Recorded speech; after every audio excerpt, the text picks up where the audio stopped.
Häirekeskus kuulab, tere, mis juhtus? Tere, Litsiga oli, kuidas läheb? Juhtus see, et mul läheb sinusugust litsi vaja. Ära, te segate meie liinitööd. Sina litsega! Kõike head. See on kõne näide, mis tehtud Häirekeskusesse ühe tüüpilise sari helistaja poolt. Nõletab roppustest ja riivab kindlasti vastanud päästekorraldaja au ja väärikust. Aga ta peab sellele kõnele vastama ja seda töötlema. Häirekeskusse tuleb aastas umbes 1 miljon kõnet ja sealt umbes pooled on sellised, kuhu politsei, pääste ja kiirabi appi lähevad. Nüüd nende kõnede seas, mis Häirekeskusse tulevad ja kuhu meil kedagi saata ei ole, on tõesti nende inimeste kõnesid, kes abi ei vaja. Või nad vajavad abi, aga mitte kiirabi, pääste, politsei abi, lihtsalt sellist, mida Häirekeskus pakkuda ei saa.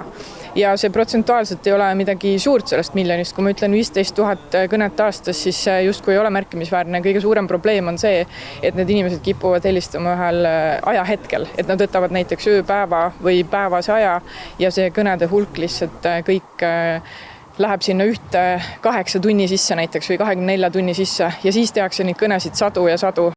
Halloo? Kas sul on lõbus olla või? Te helistasite Häirekeskusse. Kiirabi, politseid, päästet on vaja. Aga miks ma teiega üldse räägin? Häirekeskus kuulab, tere. Ma tõin teile alumiiniumi, ma toon teile vaske. Miks te ajate vastu oksa mulle? Järgi teki niimoodi. Millist abi teil vaja on hetkel? Mul on kõik korras, ma lihtsalt lasen auru. Ole teid. Aga Häirekeskusse tuleb helistada ainult siis, kui on reaalselt oht teie elule, varale või tervisele? Ei, minul pole mingit ohtu, ma olen väga tugev ja väga hull mees vajadusel oleneb. Jaa, aga mul on hea meel, et teil on tervis korras. Näiteks juulikuus tegi üks sari helistaja Häirekeskusesse 700 kõnet. Aastarekordid küünivad selliste isikute puhul 6000 kõneni.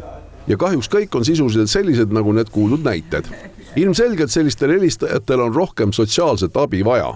Me sotsiaaltöötajatele anname samamoodi teada, kui me oleme tuvastanud, kes see helistaja on ja meile tundub, et seal on mingi teine abivajadus, mida meie aidata ei saa, aga sotsiaalvaldkond võiks aidata, siis me kohalike omavalitsuse sotsiaaltöötajaid sellest ka teavitame.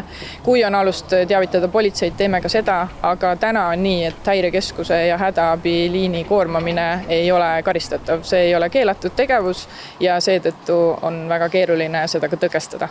Need numbrid on teada, kuid neid ignoreerida tänaste seadustega ei saa, neid tuleb samavaheliselt töödelda. Nüüd ongi jõudmas Riigikokku seaduse muudatus, mis peaks andma päästekorraldajatele võimaluse selliseid kõnesid paremini hallata. Põhiline muudatus saab olema kõne ootele panek, ometiga on see mingil hetkel vaja ka töödelda. Tegelikult on ju võimalik see ka, et kui see kõne pannakse ootele, siis see inimene lihtsalt lõpetab selle helistamise ära, sellepärast et tema see tahtlus, vajadus seda 112 liini häirida langeb ära selle aja jooksul, kui ta on ootele pandud. Et see on see esimene meede. Ja see on loomulikult peab olema ka alati väga põhjendatud ja proportsionaalne. Et päris niimoodi ei saa, et on mitu kõnet ja siis otsustatakse panna, vaid tegelikult tuleb jõuda selgusele, et päriselt siin ei ole abivajadust, kiiret abivajadust, ei ole ohus inimese elu, tervis, vara või keskkond, ei ole vaja politseid, päästet või kiirabi ja alles siis saab selle otsuse teha. Tehniliselt on pahatahtlike helistajate numbrid ka Häirekeskuses reaalselt olemas ja selle pealt on võimalik juba mingeid järeldusi helistaja osas teha. Seaduse muudatus võimaldab ka selliste inimeste karistamist.